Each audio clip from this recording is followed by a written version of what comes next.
Iya. Pernah sakit hati nggak itu lighting dibalik-balik? Iya, pernah. Sama Gendis Project. Ya, pernah itu. Perbandingannya adalah kalau kalian momen seumur hidup, kalau kita sebagai tukang dekor, pekerjaan seumur hidup. Untuk memaksimalkannya, kita wajib yang pertama brainstorming. Terus yang kedua, setelah brainstorming selalu kita berikan sketsa. Oke, bismillah. Hari ini kita akan ngobrol sama spesialis dekorasi. Jadi beliau ini yang akan mendekor seluruh ruangan wedding. Jadi nanti teman-teman akan tahu gimana caranya mendapatkan dekorasi yang maksimal mau di outdoor maupun di indoor. Nah, kita menghadirkan tereng. Gak ada yang tepuk tangan selain Anda. Kan ada penonton, harusnya pakai penonton bayaran di sini. Oke. Ramai. Nah, gitu. Lagi yang kencang, yang kencang. Udah kali ya. Oke. Gimana? Perkenalkan diri dong, silakan. Perkenalkan, nama saya Lutfi Gozali. Ya, saya spesialis dekorasi rustic di Purwakarta yang menggunakan 100% fresh flower dengan nuansa rustic, bisa di indoor ataupun outdoor. Tapi kebanyakan saya spesialisnya outdoor sih. Jadi kita akan membahas tentang bagaimana cara memaksimalkan calon klien ini agar bisa mendapatkan dekorasi yang tepat. Ketika mau ngobrol sama si klien itu selalu apa istilahnya brainstorming ya. Kita brainstorming dulu, ngobrolin masalah konsepnya. Yang pertama pasti konsep. Terus yang kedua tone colornya kayak gimana. Karena ada beberapa klien yang sifatnya tuh lebih ke ya udahlah gimana yang ngedekor aja gitu. Nah kalau kita nggak bisa, kayak gitu. Karena dari beberapa warna yang dia serahkan ke kita, pasti ada warna yang mereka suka. Nah, makanya biasanya kita selalu tanya dulu tone colornya seperti apa. Terus yang kedua, karakter daripada si klien. Kalau saya tuh dulu pas awal belajar ngedekor, itu paling mudah nunjukin beberapa bentuk. Bentuknya kotak, bentuknya miring, bentuknya oval, bentuknya bulat. Nah, dari beberapa referensi itu, klien tinggal milih sukanya yang seperti apa. Sukanya yang kayak gini, sukanya yang kayak gini. Nah, dari beberapa referensi yang dia ambil, itu sudah bisa menjadi kunci kita untuk membuat sebuah sketsa. Ya, karena kan kalau dulu 2021, 2022 kan masih rame-ramenya dekorasi rustic ya, dengan dekorasi yang full ya, full backdrop gitu. Nah, itu kan biasanya klien tuh pengennya bentuknya oval, apa kotak, apa miring. Nah, itu biasanya kita kasih pilihan dulu. Untuk memaksimalkannya, kita wajib yang pertama brainstorming. Terus yang kedua, setelah brainstorming selalu kita berikan sketsa gitu ya. Meskipun nanti akan direvisi oleh si calon klien, tapi kita selalu memberikan saran kepada si klien tersebut ya. Misalkan si tetehnya, ini boleh direvisi nggak seperti ini? Ini boleh direvisi nggak warnanya jadi seperti ini? Nah, meskipun klien memberikan revisi, kita selalu memberikan opsi ya, opsional gitu ya. Karena kan klien itu momen satu kali seumur hidup. Kalau kita di dekor itu pekerjaan kita seumur hidup gitu. Jadi frekuensi pekerjaannya akan lebih sering kita, dan kita yang akan lebih mengerti ini bagus atau tidak. Makanya kita selalu memberikan saran biar bisa dimaksimalkan apa yang diinginkan klien dan apa yang bisa kita lakukan agar semuanya ketemu tuh, biar klien puas, hasil dekor kita juga maksimal gitu. Selain dari brainstorming yang tadi disebutkan, klien sudah banyak request. Kebanyakan klien juga ngasih mood board nggak? Kalau sekarang sudah mulai klien itu ngasih mood board ke kita gitu ya. Mood boardnya seperti ini, seperti ini, seperti ini ya. Cuman harus digarisbawahi, mood board itu bukan menjadi salah satu patokan bahwa dekorasi kita harus seperti itu. Karena yang menjadi mood board itu adalah referensi dekorasi lain gitu ya. Nggak bisa tuh, meskipun kita sama bentuk atau sama warna, itu tidak akan 100% sama persis. Karena di situ ada hak cipta orang. Makanya akan selalu dibedakan. Nah, sekarang tuh sudah mulai tuh klien tuh ngasih mood board ke kita, sudah mulai. Itu memang akan mempermudah orang dekor gitu. Khususnya untuk kita, biar kita ngobrolin atau brainstorming itu sudah ketemu si benang merahnya gitu, tinggal dilurusin aja tuh mau seperti apa. Kan kalau orang yang belum, atau calon pengantin yang belum tahu bentuknya, konsepnya, kita akan yang ngegali itu akan lebih lama gitu ya. Cuman biasanya yang sudah memiliki mood board itu, beberapa klien yang mereka sudah cari referensi, itu biasanya yang memang posisinya perfeksionis gitu loh gitu. Nah, memang di situ kita sebagai tim dekor harus hati-hati banget, karena khawatirnya ada berbenturan atau ada bersinggungan dengan kualitas atau hasil dari kita gitu. Berarti sampai sekarang emang jarang ya kalau saya tadi perhatiin bahwasannya sudah ada mood board, sudah ada brainstorming, jarang banget ada miskom ya sama klien ya. Kalau dibilang miskom, memang beberapa kejadian pernah ada miskomunikasi. Karena yang tadi kita informasi bahwa terkadang klien itu memberikan mood board tidak bisa menyesuaikan dengan lokasi gitu loh. Nah, jadi miskomunikasinya di situ terkadang. Makanya ketika cek lokasi, kita dari pihak dekorasi selalu kasih tahu bahwa dengan paket yang diambil itu akan mendapatkan barang ini, pelaminan segini, biar si klien nanti tidak ada rasa kecewa karena ngerasa kok kita pilihnya ini, mood boardnya seperti ini, kok pas ditempelin ternyata tidak sesuai sih gitu ya. Karena mungkin kapasitas gedung yang terlalu lebar ya, paket yang diambil tidak sesuai ya dengan kebutuhan di gedung tersebut gitu.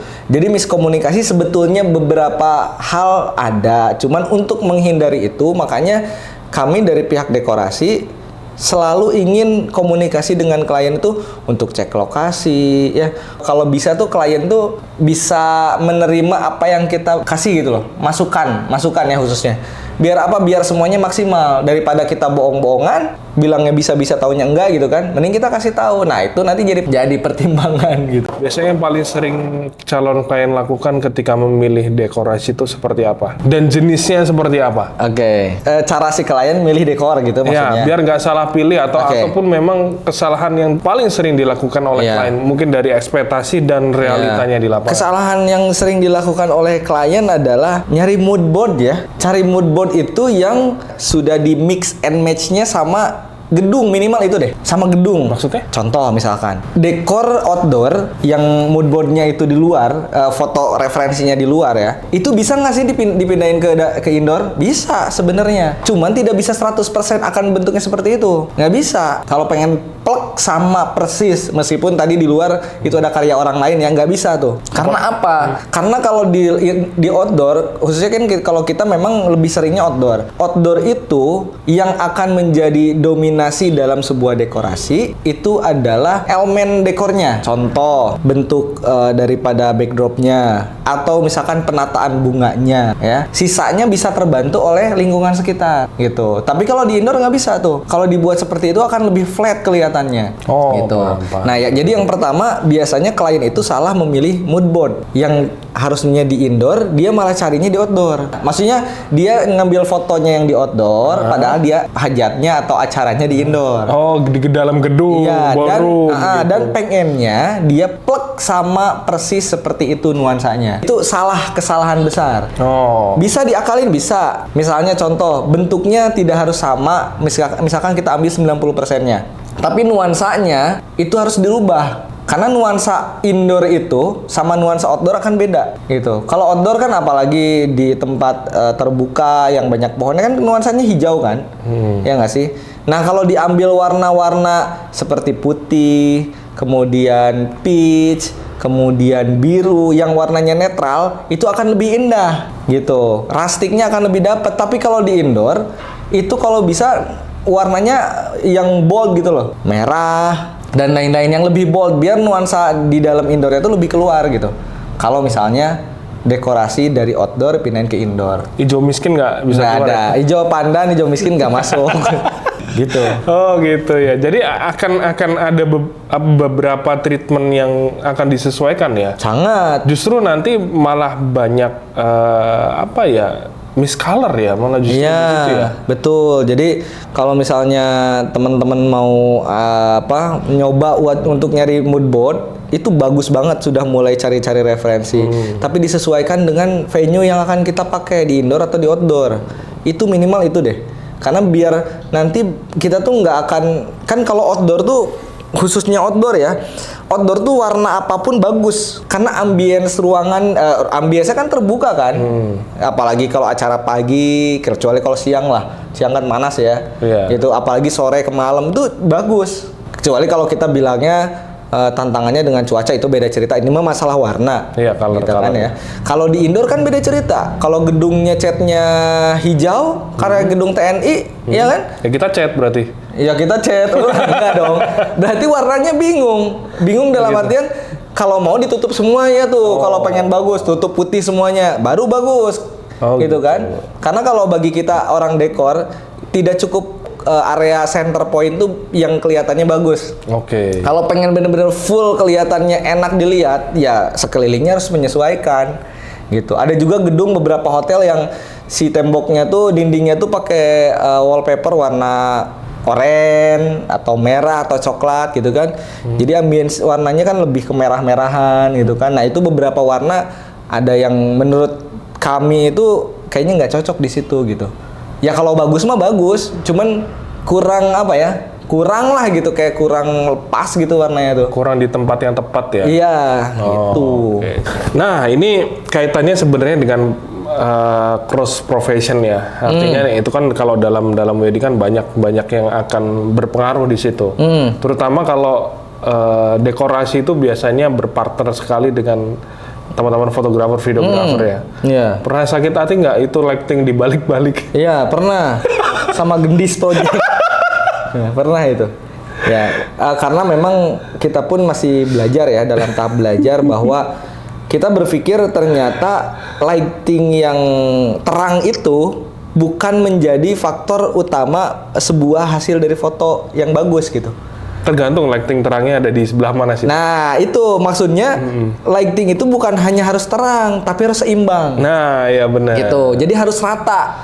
Jadi kalau di backdrop, ya itu kalau misalnya pengen kita bikin spot untuk beberapa elemen, misalkan bunga yang sebelah sini itu jadi center point, ya itu memang jangan menjadi dominan atau jangan terlalu terang. Gitu. Biar yang lainnya itu kebantu. Maksudnya gini, ini backdrop. Itu di area-area depannya itu kita kasih lighting tapi rata. Wattnya sama. Wattnya sama, penataannya sama. Maksudnya apa? Bukan jadi, pernah nggak sih ngelihat kayak lighting dekor yang ngebulat atau ke apa bahasa ini blok-blokan gitu? Blok di sini. Oh, blocking ya. Blocking doang tuh. Oh, iya. Nah, kalau mau itu dibuat rata dulu. Nanti yang elemen bunganya baru dibuat untuk spot, tapi tidak lebih terang daripada lighting utama. Itu karena untuk tujuannya memang elemen bunga itu wajib banget disorot lampu biar dimensinya kelihatan gitu. Jadi kalau di foto tuh kelihatan dimensinya bukan flat gitu. Jadi memang beberapa kasus yang sering terjadi di dekor itu adalah di bagian dekorasi atau di bagian backdrop. Kalau di area itu aman sebetulnya. Ada yang lebih bagus lagi gimana? Ditambahin Fresnel, itu lebih bagus lagi. Jadi disorot dari depan. Oh iya, bagus. Disorotnya dari depan. Nah, kalau pakai Fresnel itu udah pasti seimbang. Sudah pasti seimbang cahayanya. Bukan hanya untuk dekor, untuk pengantin pun bagus. Karena kalau Fresnel itu dia bisa mengatur apa? Kelvin ya? Dimmernya. Jadi ada dimmer untuk ngatur kelvinnya. Iya, betul. Mau ke kuning atau mau ke biru. Jadi kalau gedungnya warnanya lebih ke kuning, kita ambilnya rada ke biru gitu. Itu dan sebaliknya. Itu bisa kalau pakai Fresnel. Dari dekor tuh akan ada dua pihak nih yang mempermasalahkan lighting. Kalau kita buatnya tidak terlalu terang, itu klien yang akan komplain. Kok dekornya redup sih gitu. Kok dekornya nggak kelihatan mewah sih? Tapi jadi buat tim fotografer aman karena tidak ada blocking cahaya tuh. Iya, benar. Ya. Kalau kita buat lebih terang, emang secara kasat mata atau secara kelihatan langsung itu kelihatannya lebih mewah. Gitu. Cuman bagi tim fotografer itu adalah musuh. Jadi gimana caranya harus dimatiin gitu. Ya, makanya salah satu caranya ya kita harus bikin si dekorasi itu pencahayaannya rata. Tata cahayanya harus bagus gitu. Mau nggak mau bukan hanya dari bawah dekor yang harus disorot, tapi harus dari depan, khususnya center point ya, pelaminan. Kalau untuk foto booth dan lain-lain no problem sih kalau itu ya. Karena itu mah biasanya kan istilahnya fotonya pakai handphone ya kan, untuk tamu khususnya. Kalau pelaminan itu sakral banget sih. Nah, kalau kita melihat tren dekor 2024 yang sekarang sebenarnya lebih ke soft ya, aku ngelihat ya. Lebih ke soft nggak sih? Lebih ke warna-warna pastel ya.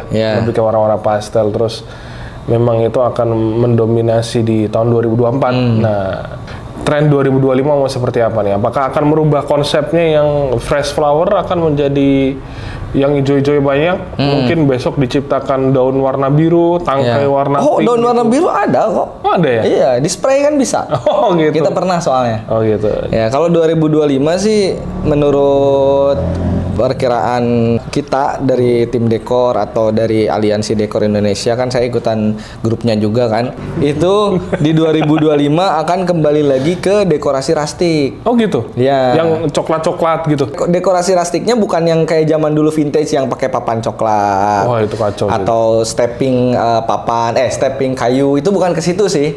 Tapi lebih ke dekorasi yang memang kan ada perbedaan ya, dekorasi rustic sama modern. Kalau modern itu yang akan menjadi poin utama dari dekor itu, point of view-nya itu adalah banyaknya bunga. Oke. Gitu. Bukan lebih kepada penataannya. Gitu. Jadi kalau teman-teman perhatiin, kalau dekorasi modern itu kesannya harus mewah. Jadi bunganya harus numpuk, harus banyak, harus menyala lah bahasanya gitu ya. Kalau dekorasi rustic dengan bunga fresh flower, dengan daun asli, yang jadi point of view-nya adalah tata pemasangan bunganya, penataan bunganya gitu ya. Nah, di 2025 itu kemungkinan besar akan kembali lagi ke dekorasi rustic. Karena 2024 kemarin itu zamannya dekorasi modern masuk, rame itu. 2024. Ya, 2022, 23 itu rustic.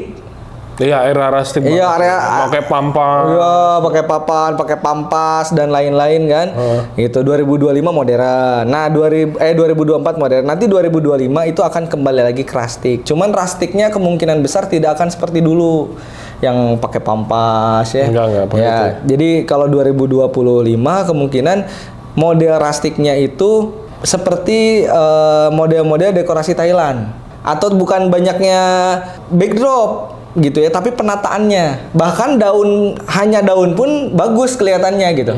Kan itu yang jadi segi penilaiannya gitu. Oke, last question nih, pesan singkat buat teman-teman calon pengantin yang biar booking dekorasi itu nggak salah pilih dan tentunya tidak mengecewakan pada saat hari H. Jadi tipsnya yang pertama adalah sesuaikan antara budget yang akan kamu keluarkan khususnya untuk dekorasi dengan harga dekor tersebut ya. Kemudian cek portofolionya. Jadi jangan sampai kamu pilih dekorasi rustic untuk di tema pernikahan modern. Oh, itu nggak bisa. Bukan nggak bisa, nggak akan nyambung. Karena punya ciri khasnya masing-masing antara dekorasi rustic dan juga dekorasi modern. Ya gitu ya. Boleh nggak sih kita nanyain price list ke vendor dekornya langsung? Bagus, lebih bagus, meskipun ujung-ujungnya kalian pakai WO ya, yang kita nggak tahu itu di budgeting berapa gitu ya, tapi setidaknya kalian sudah tahu bahwa di range sekian kalian akan dapetin dekornya yang kayak gini gitu ya. Kalau bisa ketemu langsung sama vendor dekornya, ngobrol, saya pengennya dekorasinya kayak gini, warnanya mau kayak gini, itu kira-kira bagusnya seperti apa, biar mereka akan kasih masukan gitu ya. Dan teman-teman yang akan menikah, kalau saya pribadi selalu bilang ke klien, masukan itu boleh diterima atau tidak, tapi perbandingannya adalah kalau kalian momen seumur hidup, kalau kita sebagai tukang dekor pekerjaan seumur hidup, jadi frekuensi bertemunya pekerjaan ini akan lebih sering kita gitu ya, kita lebih sering. Makanya kalau ada masukan-masukan mohon dipertimbangkan, karena itu pun untuk kebaikan juga. Jangan sampai miskomunikasinya, kok tidak sesuai, kok tidak ini. Karena kita masang dekor nggak bisa asal pasang. Kita punya pola, kita punya SOP, kita punya kurikulum untuk mencapai dekorasi bagus itu tahapannya ini gitu. Oke, baik. Berarti secara kesimpulan ini adalah jangan sampai teman-teman ini salah memilih dekorasi dan minim komunikasi dengan teman-teman dekor biar nggak salah pilih dekor gitu ya teman-teman ya. Oke, mungkin cukup sekian Pak Lutfi. Tetap stay tune di Gendis Podcast. Kita akan menghadirkan teman-teman dengan profesi wedding dan lainnya. Oke, bungkus. Wassalamualaikum. Waalaikumsalam.